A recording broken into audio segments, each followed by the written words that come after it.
राजा विक्रमादित्य ने हार नहीं मानी। शव को लाने के लिए वो फिर से शमशान में पहुंचे। पहले की तरह ही उन्होंने शव को वृक्ष से उतारा और अपने कंधों पर लाद कर मौन भाव से शमशान से बाहर की ओर चल पड़े। तब बेताल बोला, राजन, अब तक किए गए अपने प्रयास समझाने के प्रयासों से मैं ये समझता हूँ कि आप हट छोड़ने वाले नहीं हैं। फिर भी आपको समझाना मेरा धर्म बनता है। अब मैं आपको एक और कहानी सुनाने जा रहा हूँ। मुझे विश्वास है कि उसे सुनकर आप अपनी हट छोड़ देंगे। दूसरे, कहानी सुनने से आपका ध्यान भी बटा रहेगा, जिससे आपको मार्ग में कष्टों का आभास भी नहीं होगा। तो सुनिए।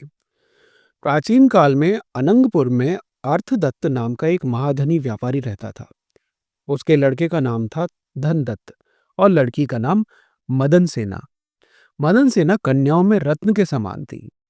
एक दिन वो अपनी सखियों के साथ बगीचे में खेल रही थी। तभी धर्मदत्त नाम के एक वणिक पुत्र, यानी व्यापारी के पुत्र की नजर उस पर पड़ गई, जो उसके भाई धनदत्त का मित्र था। यानी वो उसके दोस्त का मित्र था, भाई के दोस्त का मित्र। उसे देखते ही धर्मदत्त का हृदय कामदेव के बाण समूह से छिदकर अचेत सा हो गया। वो काफी देर तक उसी के ख्यालों में खोया रहा। इस तरह काफी दिन बीत गए। मदन सेना अपने घर चली गई। उसे वहां न देख पाने के कारण धर्मदत्त का मन व्यथित होने लगा। तब उसको याद करता हुआ धर्मदत्त अपने घर आ गया और चंद्रमा की किरणों से बिंदकर अपने बिस्तर पर लोटता हुआ पड़ा रहा।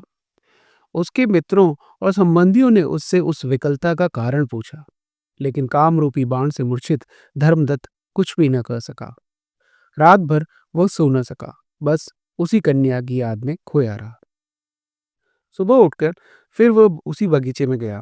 वहां उसने मदन सिन्हा को अकेली देखा, जो अपनी सखी की प्रतीक्षा कर रही थी। उसका उसका आलिंगन करने की इच्छा से, यानी गले लगाने की इच्छा से, वह उसके पास गया और उसके चरणों में झुककर प्रेम के कोमल वचनों से उसे रिझाने लगा। तब मदन सेना बोली, मैं कुंवारी हूँ, वाग्दत्ता पत्नी भी हूँ। अब मैं आपकी नहीं हो सकती, क्योंकि मेरे पिता समुद्रदत्त नामक व्यापारी को मेरा वाग्दान कर चुके हैं। वाग्दान यानी कि बचपन में ही शादी का वचन दे चुके हैं। थोड़े ही दिनों में मेरा विवाह होने वाला है, इसलिए आप चुपचाप यहाँ से चले जाएं। यह सुनकर धर्मदत्त बोला, मेरा चाहे जो भी हो, मैं तुम्हारे बिना जीवित नहीं रह सकता। धर्मदत्त की बात सुनकर मदन सिन्हा इस भय से विकल हो गई कि कहीं यह बल प्रयोग न कर ले।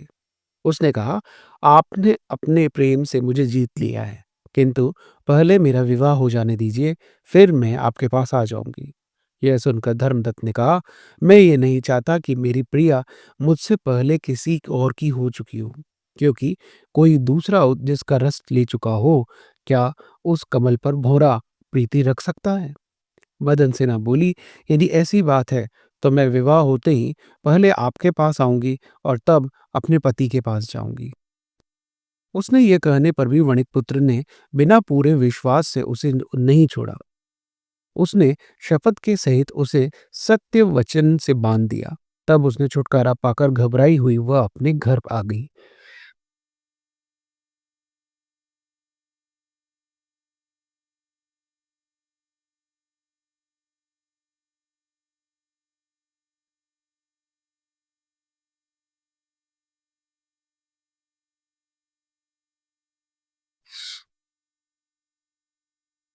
उसके यह कहने पर भी वणिकपुत्र ने बिना पूरे विश्वास के उसे नहीं छोड़ा।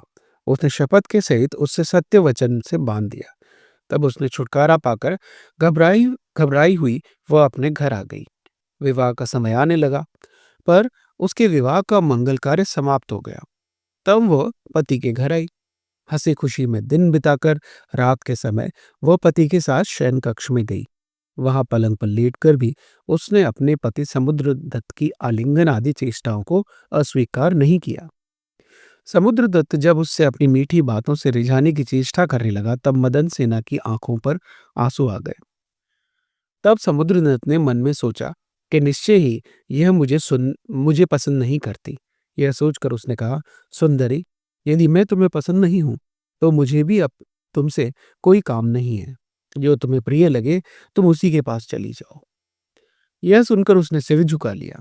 फिर वह धीरे धीरे बोली, आर्यपुत्र, आप मुझे प्राणों से भी अधिक प्रिय हैं, किंतु मुझे आपसे कुछ कहना है। आप उसे सुनें। आप प्रसन्न रहें और मुझे शपथपूर्वक अभय दान दें, जिससे मैं अपनी बात कह सकूं। समुद्रदत्त ने उसे वचन दे दिया। तब वह लज्जा, विषाद और भय सहित बोली, एक बार जब मैं अपने घर के बगीचे में अकेली खड़ी थी, तो काम पीड़ा से आतुर होकर मेरे भाई के मित्र धर्मदत्त नामक युवक ने मुझे रोक लिया। तब वो जिद पर उतर आया।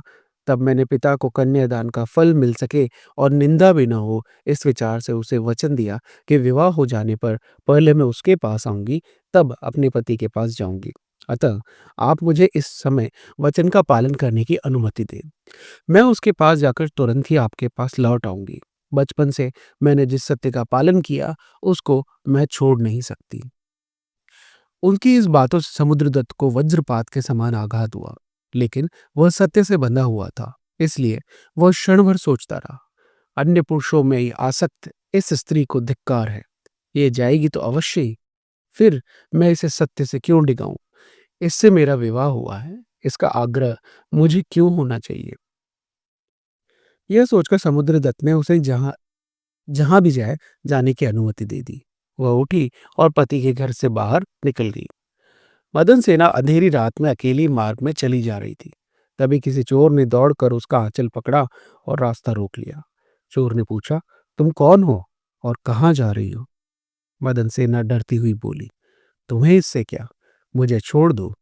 चोर बोला, मैं तो चोर हूं, तुम मुझसे कैसे छुटकारा पा सकती हो? यह सुनकर मदन सेना बोली, तब तुम मेरे गहने ले लो। चोर बोला, अरे भोली, इन पत्थरों को लेकर मैं क्या करूंगा? तुम्हारा मुख चंद्रकांत मणि के समान है, कमर हीरे के समान है, शरीर सोने का सा है। तुम जगत के आभूषणों के समान हो। मैं तुम्हें किसी भी हालत में नहीं छोड़ूंगा।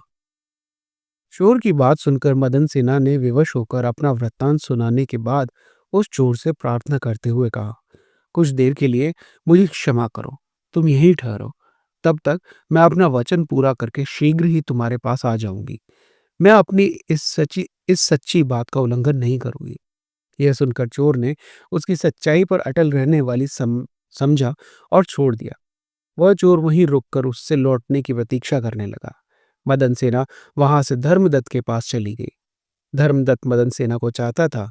उसे इस प्रकार निर्जन में अपने पास आई हुई देखकर उसने सारा वृत्तांत पूछा।